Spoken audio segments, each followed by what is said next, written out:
Buenas noches, estimados amigos.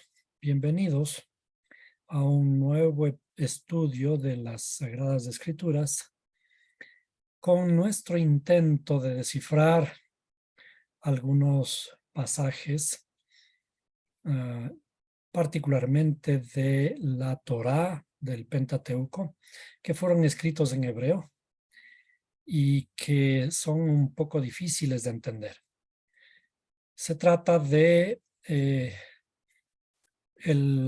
la frase en la creación cuando el creador dice, después de haber creado todo, después de haber hecho los cielos y la tierra, después de haber creado las plantas y luego todos los animales, después de haber hecho las lumbreras, después de haber aparentemente finalizado la creación, dice, hagamos al hombre a nuestra imagen y conforme a nuestra semejanza. El plural de esta frase nos llama mucho la atención porque daría a entender que Dios está hablando con alguien más, que alguien más es socio de la creación, que para crear al hombre requiere de algún esfuerzo adicional de alguien más. Si bien todo lo que aparece en la creación de los cielos y de la tierra, de todos los animales, y antes de llegar al hombre, no habla de esta forma, sino que justamente al momento de pensar en crear al ser humano, la estructura gramatical cambia y dice hagamos al hombre. Para ello vamos a abrir nuestras Biblias en el libro de Génesis, para lo cual vamos a ir al libro de Génesis 1:26. Y dice, y dijo Dios, hagamos al hombre a nuestra imagen conforme a nuestra semejanza, y señoree en los peces de la mar y en las aves de los cielos y en las bestias y en toda la tierra y en todo animal que anda arrastrando sobre la tierra. El por qué dijimos, hay un plural aquí, hagamos al hombre, y no es que haya una mala traducción, es correcta la traducción. Y para ello vamos a regresar un poquito a entender. Dijimos que en todo lo anterior dice, e hizo Dios los animales y la tierra, y toda la creación dice, y dijo Dios. En realidad aquí, en este capítulo, durante la creación, podemos contar 10 veces, y dijo Dios. Es decir, que para crear, simplemente Dios habló. ¿Qué habló? Habló en el lenguaje divino, y esto fue eh, recolectado, escrito en la Torá en el lenguaje hebreo. Pero para entender un poquito, vamos a mirar la palabra, primeramente la palabra Dios. Vamos a encontrar las palabras hebreas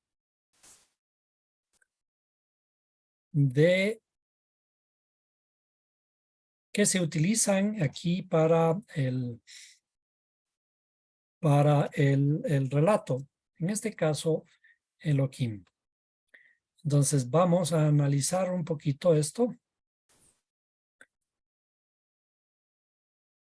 Vamos a enfatizar que cuando la Biblia habla de lo que está traducido como Dios, viene de esta palabra hebrea,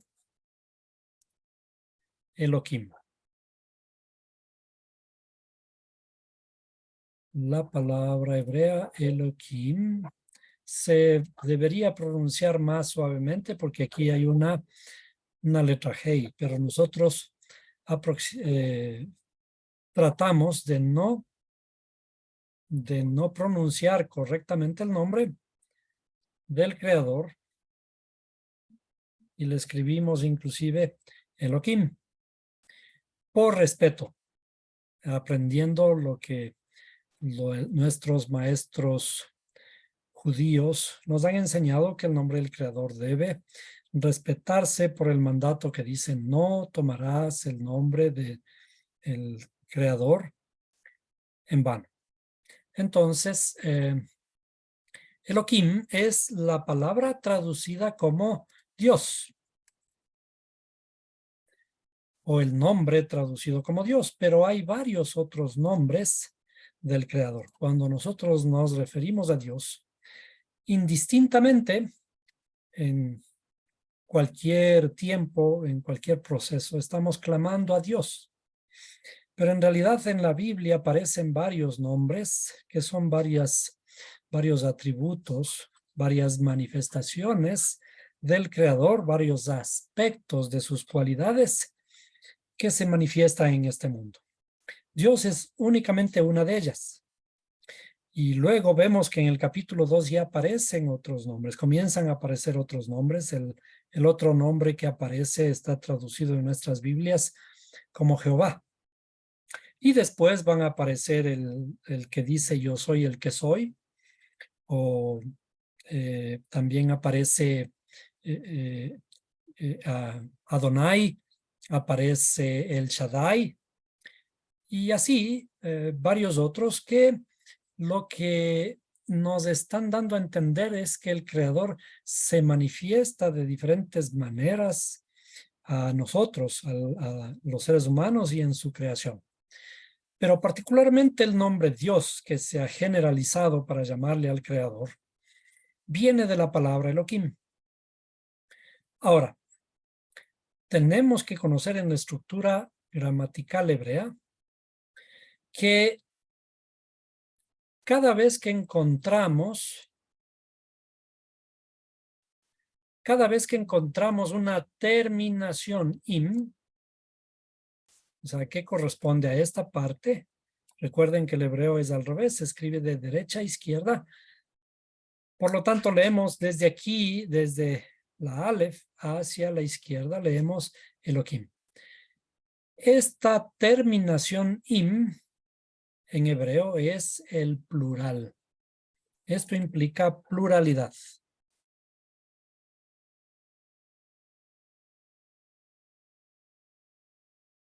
Entonces vamos a poner aquí que esto es pluralidad.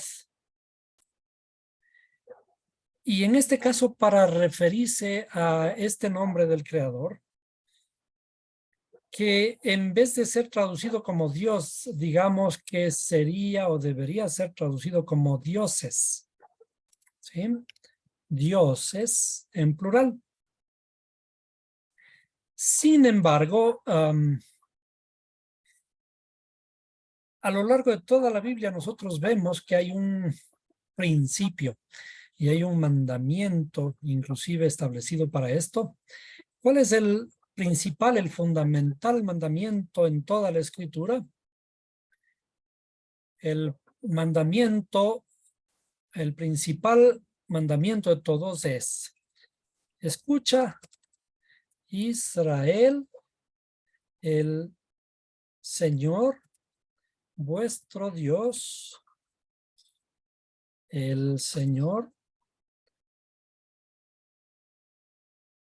es uno.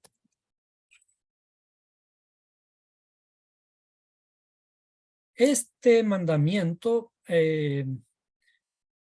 es algo repetitivo que vuelve a manifestarse cada vez a lo largo de la Escritura, que nos recuerda siempre que debemos llegar a destruir cualquier imagen en relación con el Creador que pensemos que no sea uno. Es decir, cuando aquí esta palabra Dios es una palabra plural que indica la pluralidad de diferentes fuerzas, digamos, del Creador, Sin embargo, el creador es uno.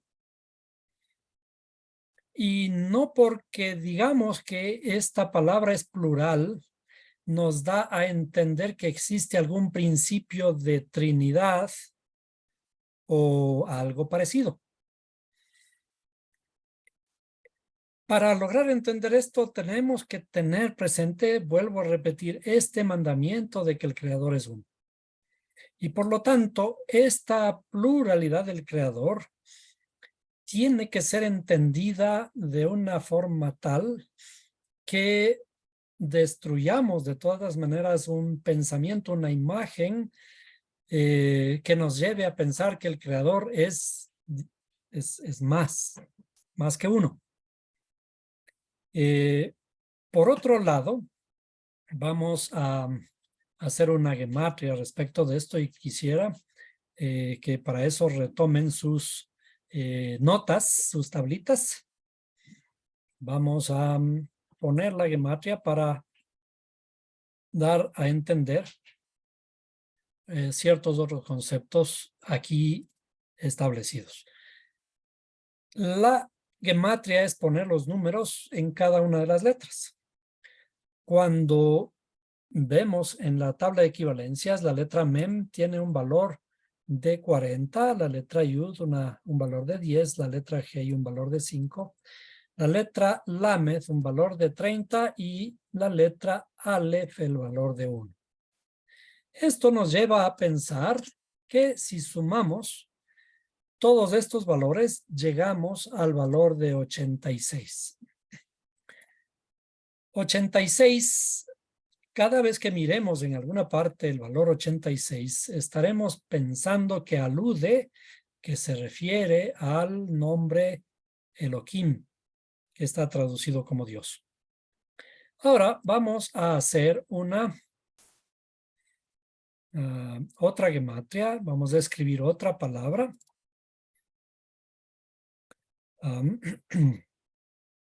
Que en hebreo, perdón, vamos a poner los caracteres hebreos. Es Ha. Y veamos dónde aquí Jate va. Sí, Jate va. Perdón, así tengo que cazar las letras hasta acordarme cómo se escribe, ¿no? Veamos si está bien escrito. Esta palabra, vamos a ponerle, a ver.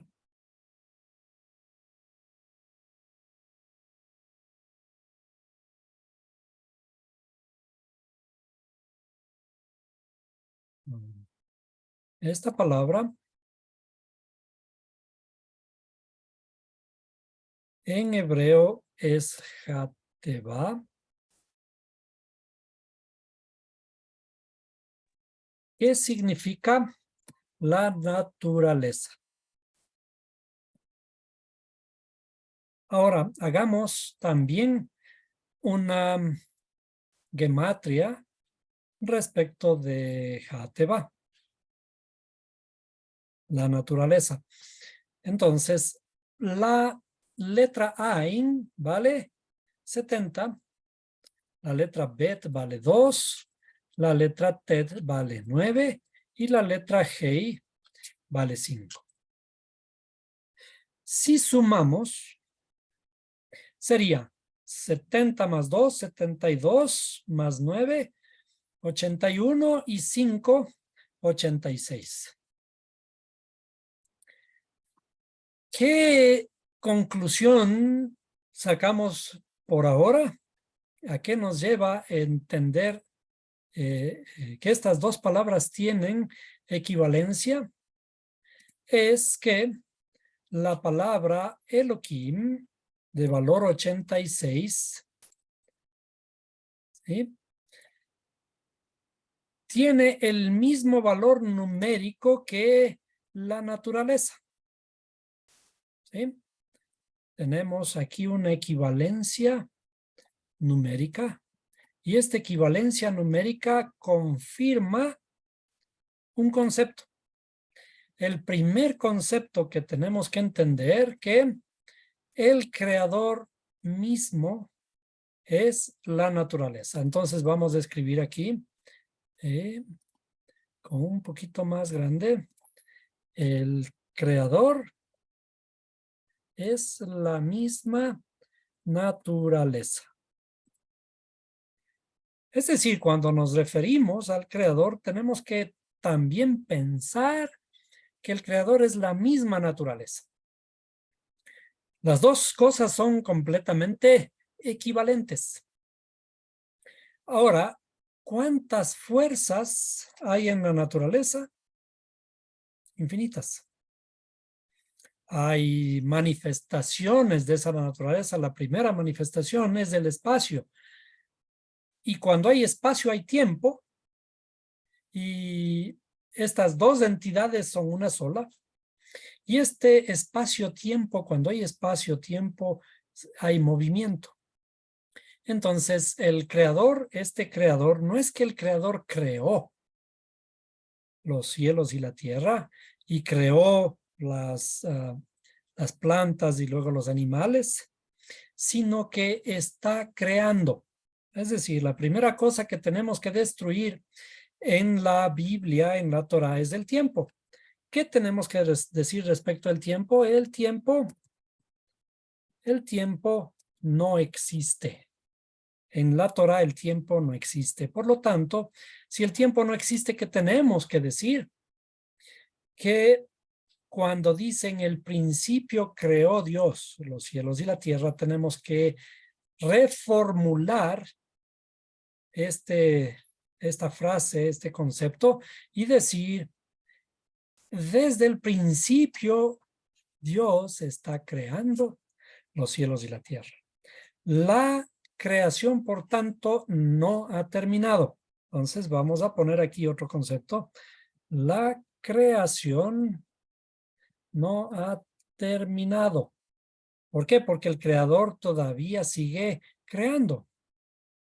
¿Qué es lo que está creando? Nos está todavía creando a nosotros. Nosotros no somos un producto terminado. Estamos en proceso de creación. Ahora, si es que tenemos que llegar de parte de un creador múltiple que a su vez es uno, de distintas fuerzas, ¿sí? Que conllevan a que para crear al hombre hay una multiplicidad, ¿sí? ¿Por qué cuando crea todo lo anterior dice solamente y dijo Dios? Y ahora dice hagamos. Las interpretaciones de los sabios, que son diversas, es que, por ejemplo, una de ellas, la primera, que para crear al ser humano, al Adán, que de paso cuando decimos Adán, vamos a escribir la palabra Adán, ¿sí? Vamos a escribir aquí la palabra Adán, ¿sí? Que se escribe Aleph, Dalet y Mem. Adán no está hablando de un primer ser humano, ¿sí? Adán, que curiosamente también termina en M, aunque no termina en IM. Este tiene el sentido de humanidad. Es decir, que el creador está creando, no está creando a un primer ser humano, sino está creando a toda la humanidad. Entonces, para crear al ser humano, dicen los sabios, el creador comienza creando los cielos y la tierra. Luego crea la luz, luego crea, separa las aguas, luego crea las plantitas, todos los animales del mar, todas las plantas de la tierra, todos los animales de la tierra, etc. Pero para crear al ser humano, cambia este esta forma de hablar y dice, vamos a hacerlo de una forma más compleja, una forma más inteligente, de una forma más precisa. Nosotros sabemos que el ser humano es la corona de la creación, en el sentido de que nosotros somos la perfección de todo lo creado. Es decir, que en todos nosotros existe en realidad toda la creación. Si nosotros miramos hacia adentro, nuestro universo interno es infinito. ¿De qué estamos compuestos? Entonces vamos ahora a poner de qué nomás estamos compuestos. Nosotros estamos compuestos de diferentes materiales. Estamos compuestos de lo que conocemos tierra, por ejemplo. La tierra serían el lodo, ¿cierto? Nosotros somos del lodo. Vamos a decir en términos generales, ¿no? Lodo. A ver, perdón, estamos... ¿Ya? Lodo, polvo. Y al ser lodo en realidad es polvo, es tierra, es agua, digamos de aire. De los 96 elementos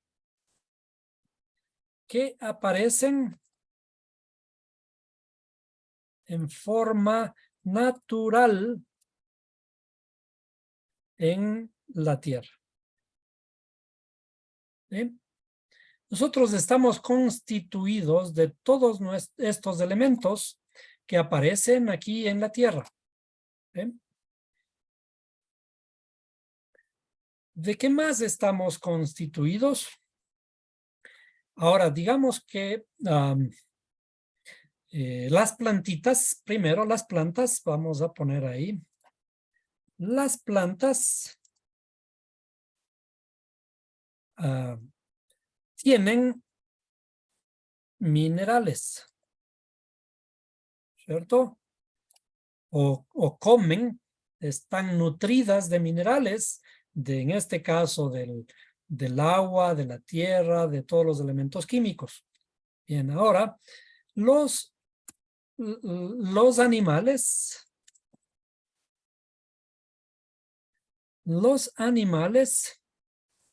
están formados ¿de qué? ¿O de qué se nutren los animales? Los animales se nutren de minerales y de plantas, fundamentalmente. Aunque algunos animales también se comen a otros animalitos. Entonces vamos a poner aquí y de otros animales. ¿Sí? Ahora,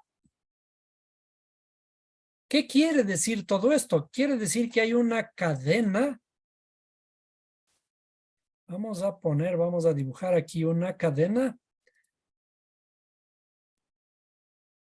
una estructura natural en esto de la creación, en esto de cómo estamos formados. Entonces, primero hay un primer nivel aquí, que serían los minerales. Los minerales de los que está constituido toda la Tierra. Entonces, vamos a poner aquí los minerales en esta parte, ¿no? Los minerales. ¿Sí? Y luego, una parte más arriba serían los animales, perdón, las plantitas, las plantas, que deberíamos ponerles de otro color, las plantas. Y después de esto hay otro, minerales, plantas. Aquí, ¿qué serían?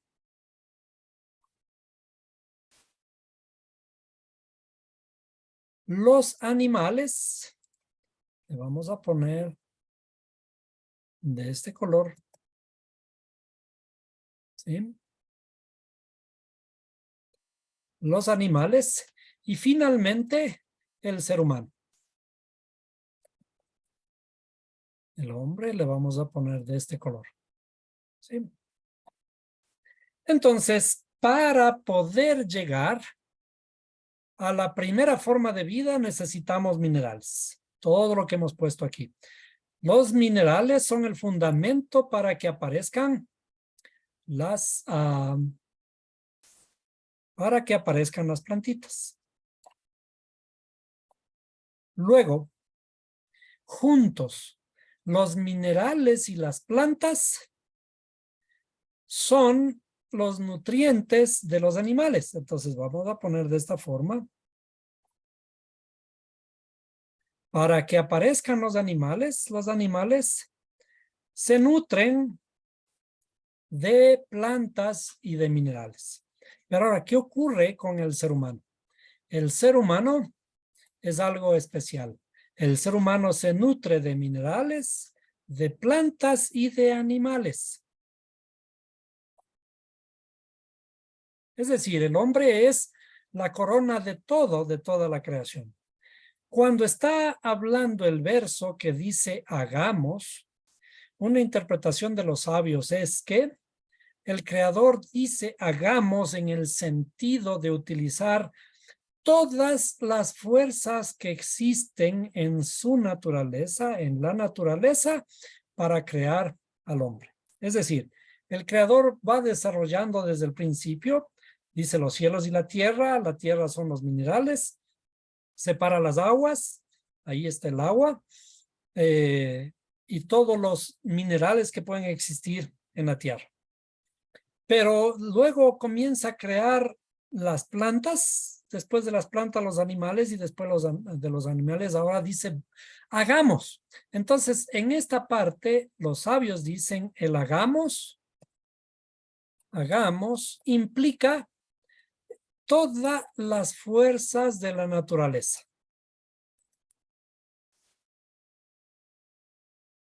¿Por qué? Porque efectivamente el hombre, al ser la corona de toda la creación, es y se nutre de toda la naturaleza.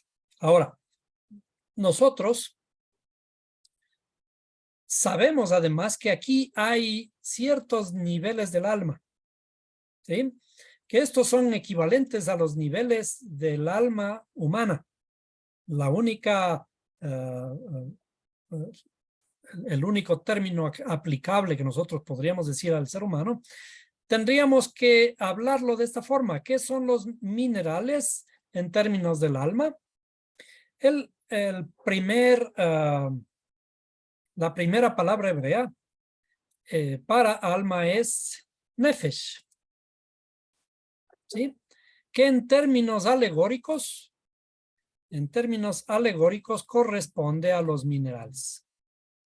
Por lo tanto, podríamos decir que nefesh, que en algunos lugares se traduce como piedra, vamos a poner aquí piedra, nefesh es un alma de piedra, un alma dura, similar a un mineral, y por lo tanto de alguna forma inanimado. ¿Por qué nefesh? ¿Por qué una piedra? Porque es el primer estado de evolución del alma. Pero esta alma de piedra, recuerden ustedes cuando en el Nuevo Testamento encontramos que Jesús, el maestro, le dice a uno de sus discípulos, le dice, tú eres piedra y sobre esta piedra edificaré mi congregación. Entonces, aquí estamos construyendo un templo, construyendo una congregación, fundamentados en un alma dura que va a sostener de todas maneras a todo el edificio. El alma de piedra, el alma nefesh, representa el primer nivel del alma, después de salir de la oscuridad, naturalmente. Es decir, antes, como dice también la Escritura, antes estábamos muertos en nuestros delitos y pecados. Muertos significa sin vida. Es decir, estábamos mucho más abajo que esto todavía.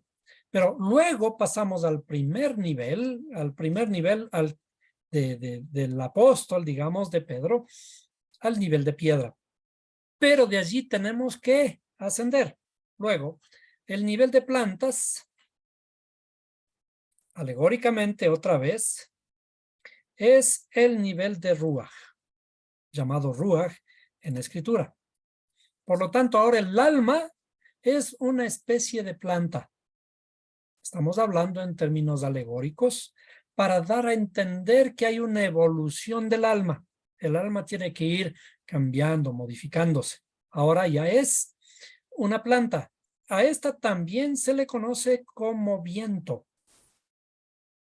A esta palabra se le traduce en algunos lugares como el viento. Por esto se habla del Espíritu Santo, que es una especie de viento. En el caso del Espíritu Santo es un viento recio.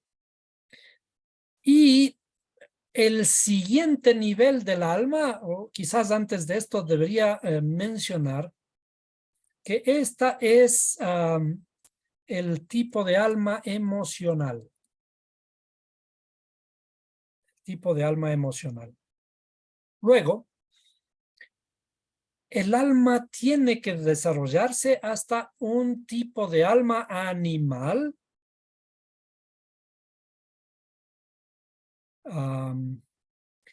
Nefesh Ruach. Y este caso sería, perdón, ¿cómo es? Vamos a ver.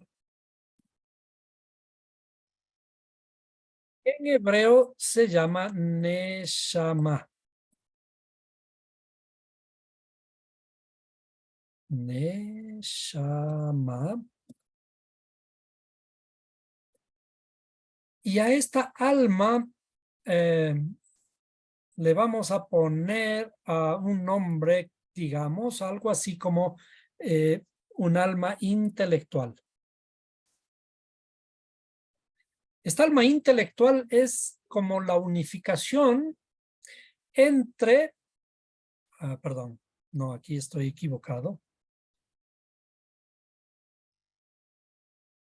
Sí, está bien. El nombre Neshama implica es un alma intelectual, pero de todas maneras corresponde a un nivel animal. Este nivel animal es previo al último salto del alma, del desarrollo del alma, en el que ya se convierte en algo que le vamos a llamar Yehida, Hayá, perdón, Hayá, y el último nivel, Yehida. ¿Sí? Hayá es ya un alma viviente. Es decir, el alma intelectual ayuda a este proceso de elevación de nuestra alma animal para convertirse en un alma humana. Entonces aquí ya nos convertimos en humanos. Y desde el punto de vista de el pensamiento hebreo, estamos todavía en este proceso de convertirnos en humanos. Es decir, que aún no alcanzamos un estado completo de humanidad. ¿Por qué? Porque en realidad, en nuestras almas y en el global de todos los seres humanos, seguimos siendo una especie de alma animal todavía, que tiene que ser transformada. ¿Por qué esta alma animal? Esta alma animal responde únicamente a sus emociones, a sus deseos y a sus impulsos. Y normalmente en gran parte somos eso, almas impulsivas, almas emocionales. Y lo que tiene que ayudarnos el alma intelectual es a transformar todas estas características animales internas nuestras y duras de los minerales, tienen que ser transformados en carne suave. Cuando la alegoría en la escritura dice que va a ser transformado en algo suave, está hablando de esta alma humana, un alma que pueda ser sensitiva y percibir adecuadamente el mundo en el que estamos rodeados. Es decir, que nuestros sentidos espirituales puedan ser sensibles a la realidad. Y el último nivel es un nivel que ya corresponde al nivel de la redención. El nivel de la redención es al nivel de unificado. El nivel de unificado y ejidad, porque estaremos en este caso unificados ya con el Creador.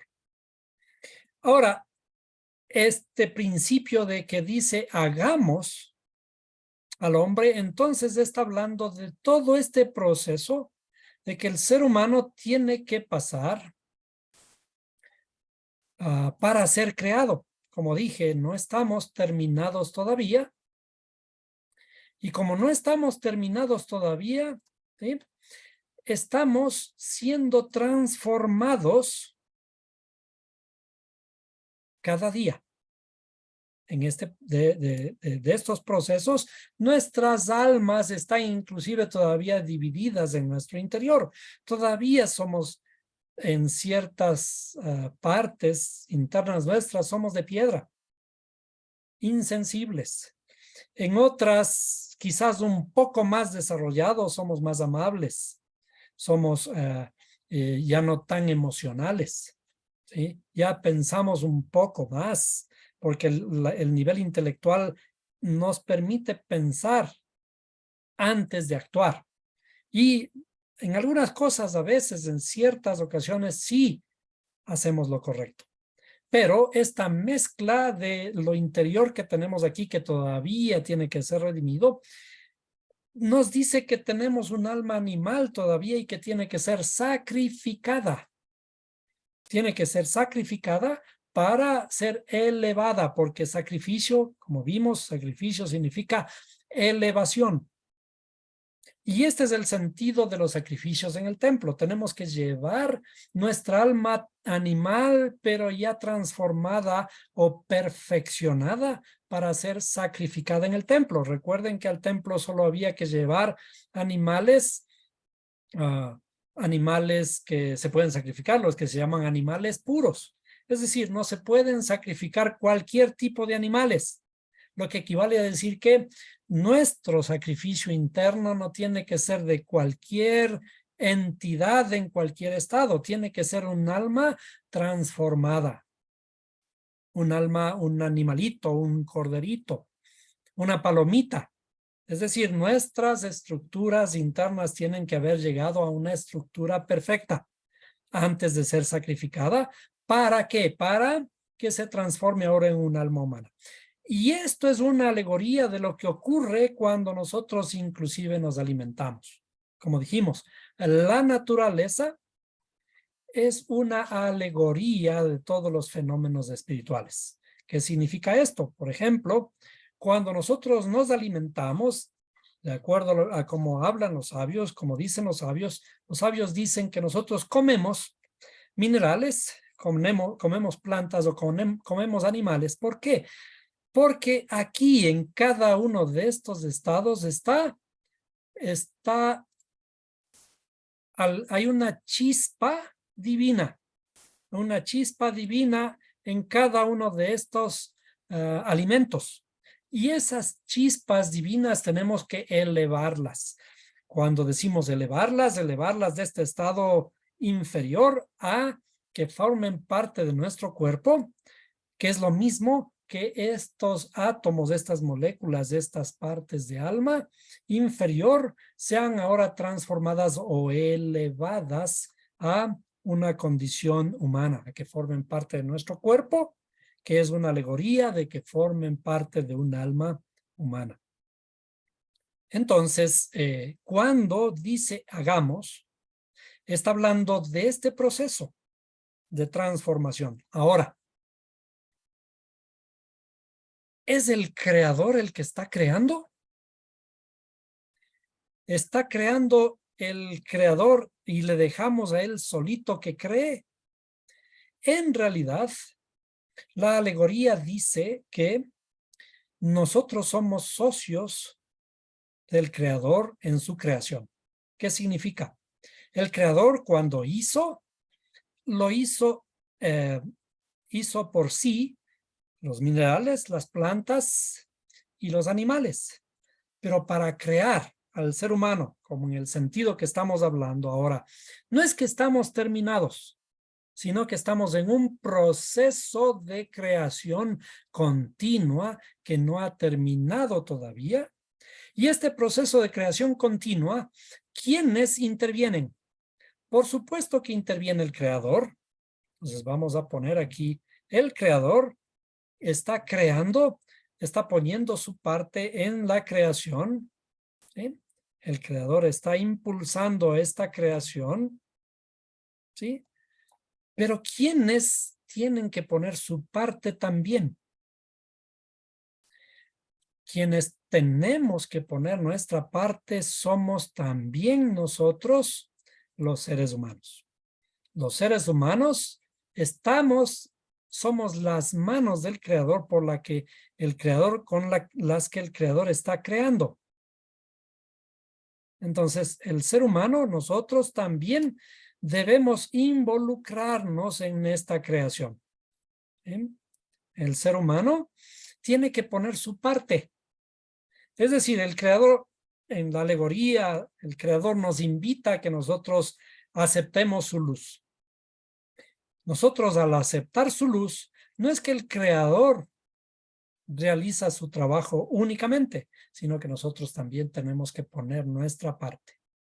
Cuando nosotros ponemos nuestra parte, estamos siendo socios del creador en la creación. ¿Y qué implica esto? Que nosotros también estamos creando junto al creador. Por lo tanto, si nosotros también estamos creando con el creador, estamos juntos en el verso que dice, hagamos al hombre. Es decir, el creador, al crearnos, al estar perfeccionándonos, como que nos da una palmadita, nos codea y nos dice, hagamos, terminemos sobre ti el trabajo. Vamos a terminarte. Y para ello necesito de tu ayuda también, de poner de nuestra parte. ¿Por qué? Porque ahora somos seres conscientes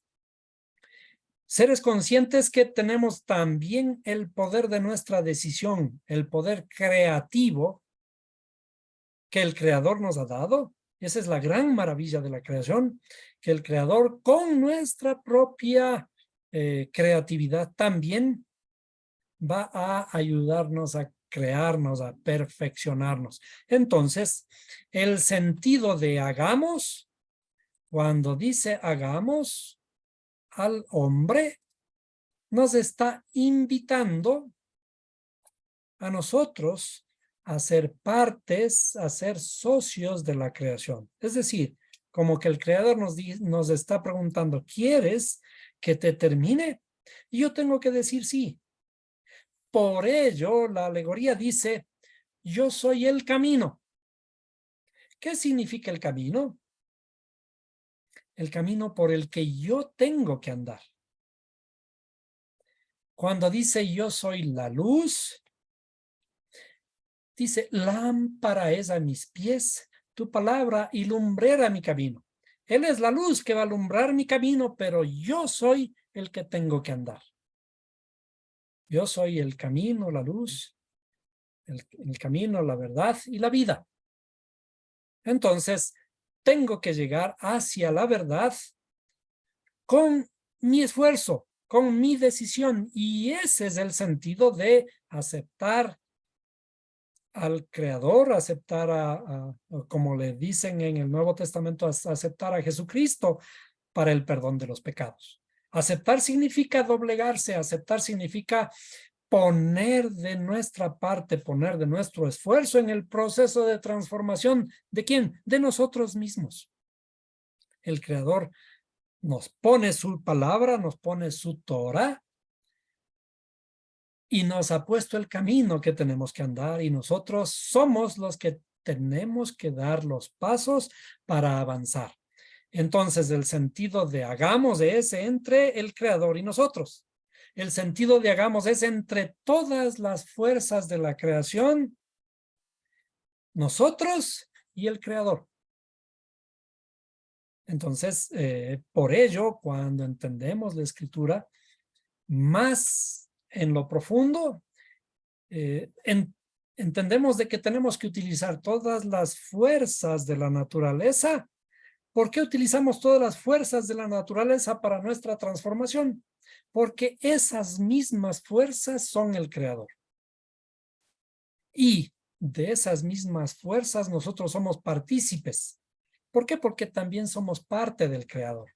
Por eso está escrito, porque dioses sois.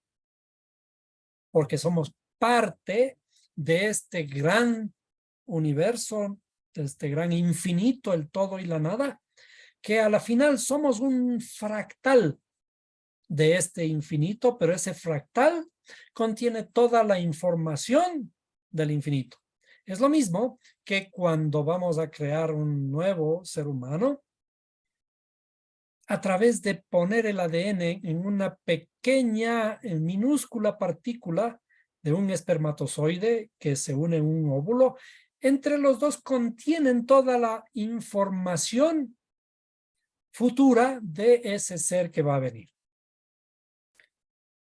Potencialmente, esa información se va a transformar en un nuevo ser humano.